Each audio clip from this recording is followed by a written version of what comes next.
নামাজ পড়ুক আর না পড়ুক আমার উম্মত তো। যেই নবী আপনাকে আমার উম্মত বলে সিনার মধ্যে টেনে নিচ্ছে, সেই নবীর উম্মত হয়ে রাত দিন এরকম অরাজকতার মধ্যে আমরা, এত লোভ, এত অহংকার, এত লোক ঠকানি, এত প্রতারণা।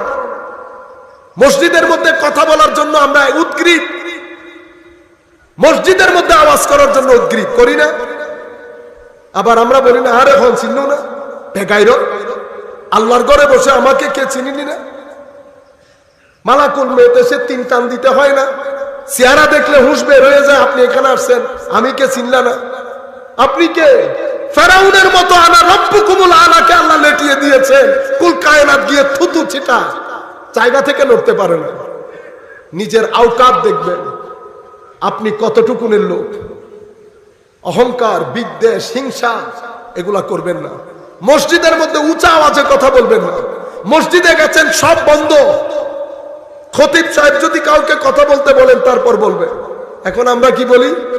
খতিব সাহেব তিয়ন হলে তিয়ন ওমা মানে, আরে যদি হলে দিন খতিব রাহন তো এরা দেবেন খতিব সাহেব বলে। মসজিদের কমিটি মসজিদের খেদমতের জন্য, দেওয়াল ভেঙে গেছে দেওয়াল ঠিক করার জন্য।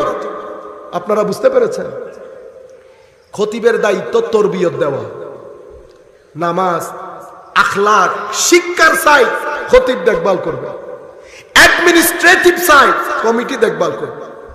আমরা প্রত্যেকে যার যার লিমিটের মধ্যে থাকলে অরাজকতা হয়। আমরা প্রত্যেকে যার যার লিমিট ক্রস করি। জামালুল ওজুদি বিযিকরিল ইলাহ।